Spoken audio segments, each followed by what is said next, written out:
He that is unjust is also impious. For the nature of the universe, having made all reasonable creatures one for another, to the end that they should do one another good, more or less according to the several persons and occasions, but in no wise hurt one another.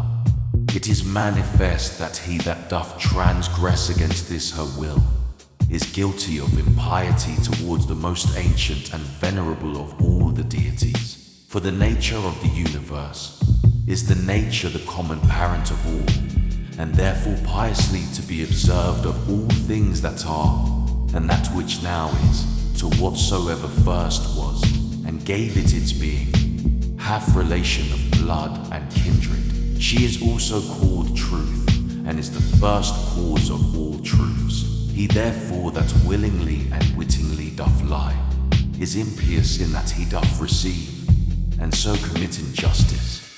But he that against his will, in that he disagreeth from the nature of the universe, and in that striving with the nature of the world he doth in his particular, violate the general order of the world, for he doth know better than strive and war against it, who contrary to his own nature applieth himself to that which is contrary to truth. For nature had before furnished him with instincts and opportunities sufficient for the attainment of it, which he having hitherto neglected, is not now able to discern that which is false from that which is true.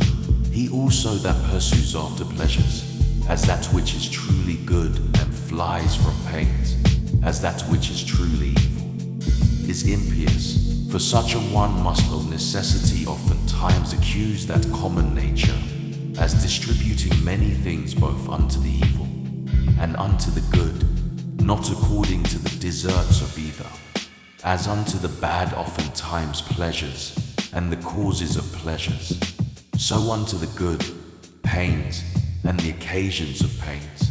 Again, he that feareth pains and crosses in this world, fear of some of those things which some time or other must needs happen in the world, and that we have already showed to be impious. And he that pursueth after pleasures will not spare to compass his desires, to do that which is unjust, and that is manifestly impious. Now those things which unto nature are equally indifferent, for she had not created both pain and pleasure, if both had not been unto her equally indifferent. They that will live according to nature must in those things, as being of the same mind and disposition that she is, be as equally indifferent. Whosoever therefore in either matter of pleasure and pain, death and life, honor and dishonor, which things nature in the administration of the world indifferently doth make use of, is not as indifferent. It is apparent that he is impious. When I say that common nature doth indifferently make use of them, my meaning is that they happen indifferently in the ordinary course of things, which by a necessary consequence, whether as principal or accessory, come to pass in the world, according to that first and ancient deliberation of providence, by which she from some certain beginning did resolve upon the creation of such a world, conceiving then in her womb as it were some certain rational generative seeds and faculties of things future, whether subjects, changes, successions, both such, and just so many. 2. It were indeed more happy and comfortable for a man to depart out of this world, having lived all his life long clear from all falsehood, dissimulation, voluptuousness, and pride.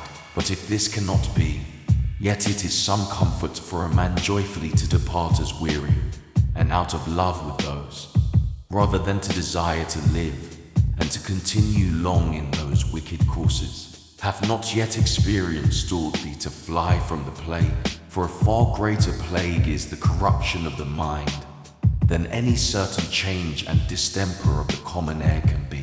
This is a plague of creatures, as they are living creatures, but that of men as they are men or reasonable. 3. Thou must not in matter of death carry thyself scornfully, but as one that is well pleased with it, as being one of those things that nature hath appointed.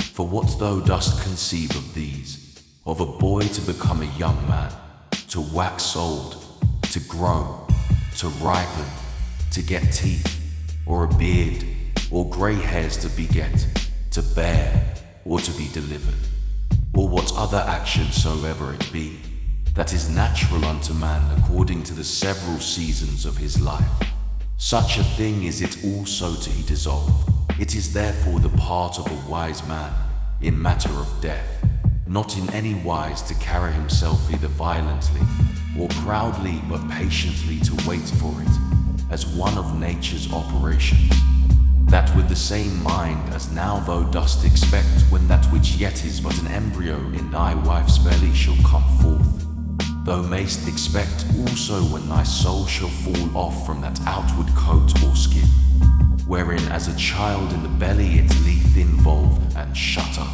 But though desirous the more popular, and though not so direct and philosophical, yet a very powerful and penetrative recipe against the fear of death, nothing can make thee more willing to part with thy life, than if thou shalt consider both what the subjects themselves are that thou shalt part with, and what manner of disposition thou shalt no more have to do with. True it is, that, offended with them thou must not be by no means, but take care of them, and meekly bear with them. However, this thou mayst remember, that whensoever it happens that thou depart, it shall not be from men that held the same opinions that thou dost, for that indeed, if it were so, is the only thing that might make thee averse from death, and willing to continue here, if it were thy hap to live with men that had obtained the same belief that thou hast. But now, what a toil it is for thee to live with men of different opinions, thou seest, so that thou hast rather occasion to say, hasten, I thee pray, O death, lest I also in time forget myself.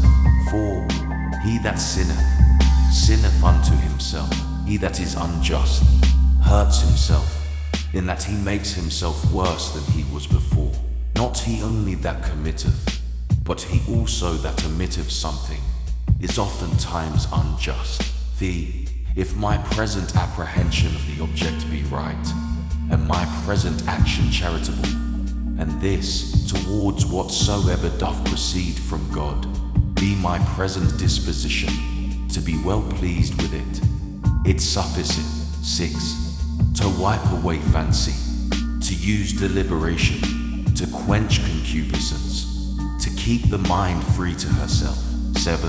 Of all unreasonable creatures, there is but one unreasonable soul, and of all that are reasonable, but one reasonable soul, divided betwixt them all.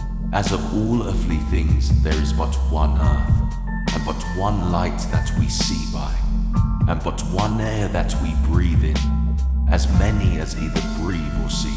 Now whatsoever partakes of some common thing, naturally affects and inclines unto that whereof it is part, being of one kind and nature with it. Whatsoever is earthly, presseth downwards to the common earth. Whatsoever is liquid, would flow together, and whatsoever is airy, would be together likewise, so that without some obstacle, and some kind of violence, they cannot well be kept asunder.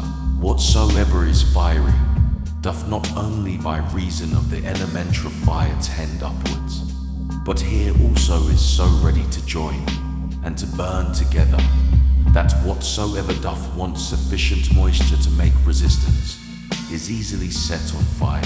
Whatsoever therefore is partaker of that reasonable common nature, naturally doth as much and more long after his own kind. For by how much in its own nature it excels all other things, by so much more is it desirous to be joined and united unto that which is of its own nature. As for unreasonable creatures then, they had not long been, but presently begun among them swarms, and flocks, and broods of young ones, and a kind of mutual love and affection. For though but unreasonable, yet a kind of soul these had, and therefore was that natural desire of union more strong and intense in them, as in creatures of a more excellent nature, than either in plants, or stones, or trees, but among reasonable creatures, begun commonwealths, friendships, families, public meetings, and even in their wars, conventions, and truces, now among them that were yet of a more excellent nature, as the stars and planets, though by their nature far distant one from another, yet even among them began some mutual correspondency and unity. So proper is it to excellency in a high degree to effect unity, as that even in things so far distant, it could operate unto a mutual sympathy. But now behold, what is now come to pass. Those creatures that are reasonable are now the only creatures that have forgotten their natural affection and inclination of one towards another. Among them alone of all other things that are of one kind, there is not to be found a general disposition to flow together. But though they fly from nature, yet are they stopped in their course and apprehended. Do they what they can, nature doth prevail, and so shalt thou confess, if thou dost observe it. For sooner mayst thou find a thing earthly, where no earthly thing is, than find a man that naturally can live by himself alone. 8. Man, God, the world, everyone in their kind, bear some fruits. All things have their proper time to bear, though by custom, the word itself is in a manner become proper unto the vine, and the like, yet is it so nevertheless, as we have said. As for reason, that beareth both common fruit for the use of others, and peculiar, which itself doth enjoy. Reason is of a diffusive nature. What itself is in itself, it begets in others, and so doth multiply. Ix. Either teach them better if it be in thy power, or if it be not, remember that for this use, to bear with them patiently, was mildness and goodness granted unto thee. The gods themselves are good unto such, yea, and in some things, as in matter of health, of wealth, of honor, are content often to further their endeavors. So good and gracious are they, and mightest thou not be so too? Or tell me, what doth hinder thee? X. Labor not as one to whom it is appointed to be wretched, nor as one that either would be pitied or admired, but let this be thine only care and desire. So always and in all things to prosecute or to forbear, as the law of charity or mutual society doth require. Zai. This day I did come out of all my trouble, nay, I have cast out all my trouble. It should rather be for that which troubled thee, whatsoever it was not without anywhere that thou shouldest come out of it, but within in thine own opinions, from whence it must be cast out. But for thou canst truly and constantly be at ease. Xii. All those things, for matter of experience, are usual and ordinary, for their continuance but for a day, and for their matter, most base and filthy, as they were in the days of those whom we have buried, so are they now also, and no otherwise. 13. The things themselves that affect us, they stand without doors, neither knowing anything themselves, nor able to utter anything unto others concerning themselves. What then is it that passeth verdict on them? Their understanding. Xiv. As virtue and wickedness consist not in passion, but in action, so neither doth the true good or evil of a reasonable charitable man consist in passion, but in operation and action. Xv. So the stone that is cast up, when it comes down it is no hurt unto it, as neither benefit when it doth ascend. Xvi. Sift their minds and understandings, and behold what men they be. whom thou dost stand in fear of what they shall judge of thee, what they themselves judge of themselves. XVI. All things that are in the world are always in the estate of alteration. Thou also art in a perpetual change, yea, and under corruption too, in some part, and so is the whole world. XVI. It is not thine, but another man's sin. Why should it trouble thee? Let him look to it, whose sin it is. XIX. Of an operation and of a purpose there is an ending, or of an action and of a purpose we say commonly that it is at an end. From opinion also there is an absolute cessation, which is as it were the death of it. In all this there is no hurt. Apply this now to a man's age, as first a child, then a youth, then a young man, then an old man. Every change from one age to another is a kind of death, and all this while here no matter of grief yet.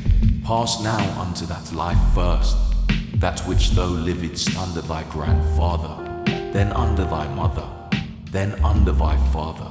And thus when through the whole course of thy life hitherto thou hast found and observed many alterations, many changes, many kinds of endings and cessations, put this question to thyself: what matter of grief or sorrow dost thou find in any of these? Or what doest thou suffer through any of these? If in none of these, then neither in the ending and consummation of thy whole life, which is also but a cessation and change. XX. As occasion shall require, either to thine own understanding, or to that of the universe, or to his, whom thou hast now to do with, let thy refuge be with all speed, to thine own, that it resolve upon nothing against justice, to that of the universe, that thou mayest remember, part of whom thou art, of his, that thou mayest consider, whether in the estate of ignorance or of knowledge. And then also must thou call to mind that he is thy kinsman. XXI. As thou thyself, whoever thou art, were made for the perfection and consummation, being a member of it, of a common society, so must every action of thine tend to the perfection and consummation of a life that is truly sociable. What action soever of thine therefore that either immediately or afar off hath not reference to the common good, that is an exorbitant and disorderly action. Yea, it is seditious, as one among the people who from such and such a consent and unity should factiously divide and separate himself. XEI.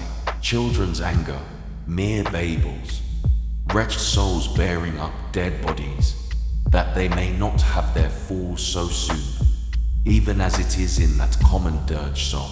XE.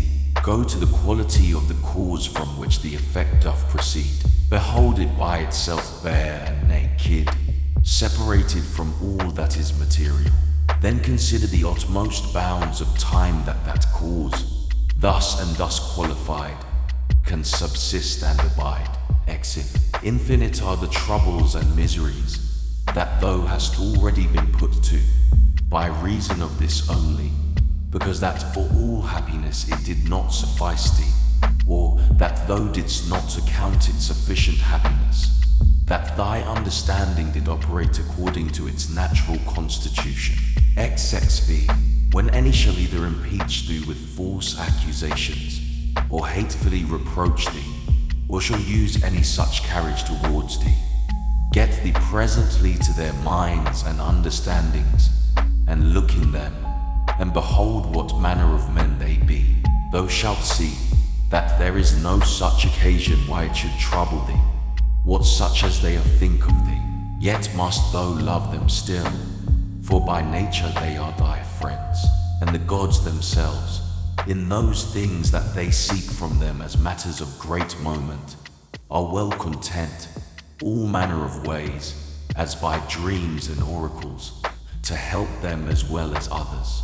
XV. Up and down, from one age to another, go the ordinary things of the world, being still the same, and either of everything in particular before it come to pass.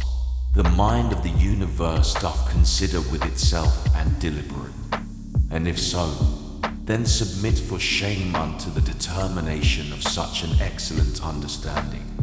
Or once for all it did resolve upon all things in general, and since that whatsoever happens, happens by a necessary consequence, and all things indivisibly in a manner and inseparably hold one of another, in sum, either there is a God, and then all is well, or if all things go by chance and fortune, yet mayst thou use thine own providence in those things that concern thee properly, and then art thou well. XV, within a while the earth shall cover us all, and then she herself shall have her change, and then the course will be from one period of eternity unto another, and so a perpetual eternity. Now can any man that shall consider with himself in his mind the several rollings or successions of so many changes and alterations, and the swiftness of all these rulings, can he otherwise but contemn in his heart and despise all worldly things?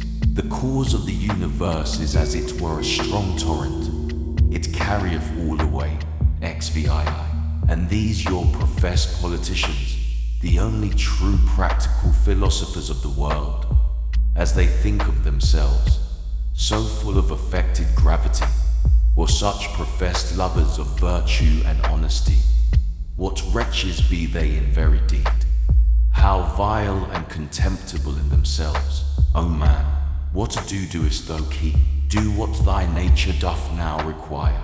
Resolve upon it, if thou mayest, and take no thought whether anybody shall know it or no. Yea, but sayest thou, I must not expect to Plato's commonwealth, if they profit though never so little. I must be content, and think much even of that little progress. Doth then any of them forsake their former false opinions that I should think they profit? For without a change of opinions, alas, what is all that ostentation, but mere wretchedness of slavish minds that groan privately, and yet would make a show of obedience to reason and truth? Go to now and tell me of Alexander and Philippus and Demetrius Valerius, whether they understood what the common nature requireth, and could rule themselves or no. They know best themselves, but if they kept a life and swaggered, I, God be thanked, am not bound to imitate them. The effect of true philosophy is unaffected simplicity and modesty. Persuade me not to ostentation and vainglory. Exits from some high place as it were to look down, and to behold here flocks and there sacrifices without number, and all kind of navigation, some in a rough and stormy sea, and some in a calm. The general differences, or different estates of things, some that are now first upon being, the several and mutual relations of those things that are together, and some other things that are at their last, their lives also, who were long ago, and theirs who shall be hereafter, and the present estate and life of those many nations of barbarians that are now in the world, thou must likewise consider in thy mind, and how many there be who never so much as heard of thy name, how many that will soon forget it, how many who but even now did commend thee, within a very little while perchance will speak ill of thee, so that neither fame, nor honor, nor anything else that this world doth afford, is worth the while. The sum then of all, whatsoever doth happen unto thee, whereof God is the cause, to accept it contentedly. Whatsoever thou doest, whereof thou thyself art the cause, to do it justly, which will be, if both in thy resolution and in thy action thou have no further end than to do good unto others, as being that which by thy natural constitution as a man thou art bound unto. XXX. Many of those things that trouble and straiten thee it is in thy power to cut off, as wholly depending from mere conceit and opinion. And then thou shalt have room enough, Xi, to comprehend the whole world together in thy mind, and the whole course of this present age to represent it unto thyself, and to fix thy thoughts upon the sudden change of every particular object, how short the time is from the generation of anything unto the dissolution of the same, but how immense and infinite both that which was before the generation, and that which after the generation of it shall be. All things that thou seest will soon be perished, and they that see their corruptions will soon vanish away themselves. He that dieth 100 years old, and he that dieth young, shall come all to one. Exeshi, what are their minds and understandings, and what the things that they apply themselves unto? What do they love, and what do they hate for? Fancy to thyself the estate of their souls openly to be seen, when they think they hurt them shrewdly, whom they speak ill of, and when they think they do them a very good turn, whom they commend and extol. Oh, how full are they then of conceit and opinion! Xii, loss and corruption is in very deed nothing else but change and alteration, and that is it which the nature of the universe doth most delight in, by which, and according to which, whatsoever is done is well done. For that was the estate of worldly things from the beginning, and so shall it ever be. Or wouldest thou rather say that all things in the world have gone ill from the beginning for so many ages, and shall ever go ill? And then among so many deities, could no divine power be found all this while, that could rectify the things of the world? Or is the world to incessant woes and miseries, forever condemned? Exquisite, how base and putrid every common matter is, water, dust, and from the mixture of these bones, and all that loathsome stuff that our bodies do consist of, so subject to be infected and corrupted. And again those other things that are so much prized and admired, as marble stones, what are they but as it were the kernels of the earth? Gold and silver, what are they but as the more gross species of the earth? Thy most royal apparel, for matter, it is but as it were the hair of a silly sheep, and for colour, the very blood of a shellfish. Of this nature are all other things. Thy life itself is some such thing too, a mere exhalation of blood, and it also apt to be changed into some other common thing. XXXV. Will this querulousness, this murmuring, this complaining and dissembling never be at an end? What then is it that troubleth thee? Doth any new thing happen unto thee? What doest thou so wonder at the cause or the matter? Behold, either by itself is either of that weight and moment indeed, and besides these there is not anything but thy duty towards the gods also. It is time thou shouldst acquit thyself of it with more goodness and simplicity. XOXV. It is all one to see these things for 100 of years together, or but for 3 years. XOXVI. If he have sinned, his is the harm, not mine, but perchance he hath not. XVI. Either all things by the providence of reason happen unto every particular, as a part of one general body. And then it is against reason that a part should complain of anything that happens for the good of the whole. Or if, according to Epicurus, atoms be the cause of all things, and that life be nothing else but an accidentary confusion of things, and death nothing else but a mere dispersion and so of all other things. What doest thou trouble thyself for?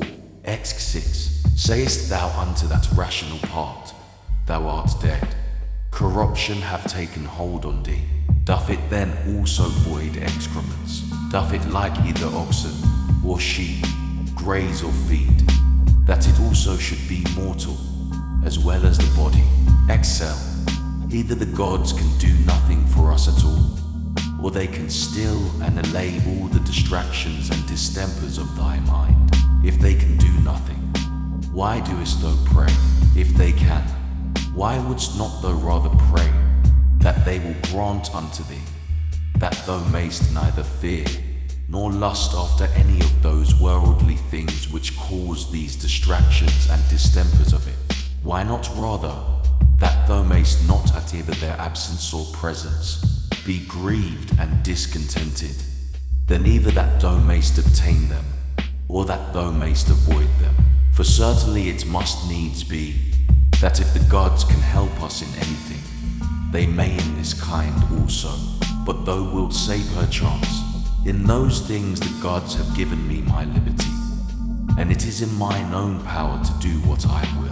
But if thou mayst use this liberty, rather to set thy mind at true liberty, than wilfully with baseness and servility of mind to effect those things, which either to compass or to avoid is not in thy power, wert not thou better? And as for the gods, who have told thee that they may not help us up even in those things that they have put in our own power, whether it be so or no, thou shalt soon perceive, if thou wilt but try thyself and pray. One prayeth that he may compass his desire, to lie with such or such a one. Pray thou that thou mayst not lust to lie with her. Another how he may be rid of such a one. Pray thou that thou mayst so patiently bear with him, as that thou have no such need to be rid of him. Another, that he may not lose his child. Pray thou that thou mayst not fear to lose him. To this end and purpose, let all thy prayer be, and see what will be the event. Excel I, in my sickness, saith the Epicurus of himself. My discourses were not concerning the nature of my disease, neither was that, to them that came to visit me, the subject of my talk, but in the consideration and contemplation of that, which was of especial weight and moment, was all my time bestowed and spent, and among others in this very thing, how my mind, by a natural and unavoidable sympathy partaking in some sort with the present indisposition of my body, might nevertheless keep herself free from trouble, and in present possession of her own proper happiness. Neither did I leave the ordering of my body to the physicians altogether to do with me what they would, as though I expected any great matter from them, or as though I thought it a matter of such great consequence, by their means to recover my health. For my present estate, methought, liked me very well, and gave me good content. Whether therefore in sickness, if thou chance to sicken, or in what other kind of extremity soever, endeavour thou also to be in thy mind so affected, as he doth report of himself, not to depart from thy philosophy for anything that can befall thee, nor to give ear to the discourses of silly people and mere naturalists. It is common to all trades and professions to mind and intend that only, which now they are about, and the instrument whereby they were. When at any time thou art offended with anyone's impudency, put presently this question to thyself: what, is it then possible that there should not be any impudent men in the world? Certainly it is not possible. Desire not then that which is impossible. For this one, thou must think, whosoever he be, is one of those impudent ones, that the world cannot be without. So of the subtile and crafty, so of the perfidious, so of every one that offendeth, must thou ever be ready to reason with thyself. For whilst in general thou dost thus reason with thyself, that the kind of them must needs be in the world, thou wilt be the better able to use meekness towards every particular. This also thou shalt find of very good use, upon every such occasion, presently to consider with thyself, what proper virtue nature hath furnished man with, against such a vice, or to encounter with a disposition vicious in this kind. as for example, against the unthankful, it hath given goodness and meekness, as an antidote, and so against another vicious in another kind some other peculiar faculty. And generally, is it not in thy power to instruct him better, that is in an error? For whosoever sinneth, doth in that decline from his purpose stand, and is certainly deceived. And again, what art thou the worse for his sin? For thou shalt not find that any one of these, against whom thou art incensed, hath in very deed done anything whereby thy mind, the only true subject of thy hurt and evil, can be made worse than it was.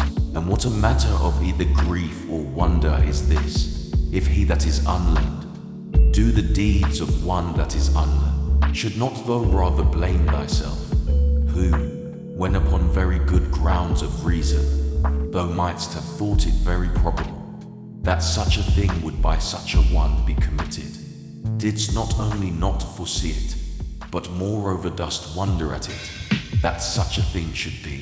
But then especially, when thou dost find fault with either an unthankful or a false man, must thou reflect upon thyself, for without all question, thou thyself art much in fault, if either of one that were of such a disposition, thou didst expect that he should be true unto thee, or when unto any thou didst a good turn, thou didst not there bound thy faults, as one that had obtained his end, nor didst not think that from the action itself thou hadst received the full reward of the good that thou hadst done. For what wouldst thou have more? Unto him that is a man, thou hast done a good turn. Doth not that suffice thee? What thy nature required, that hast thou done. Must thou be rewarded for it, as if either the eye for that it seeth, or the feet that they go, should require satisfaction.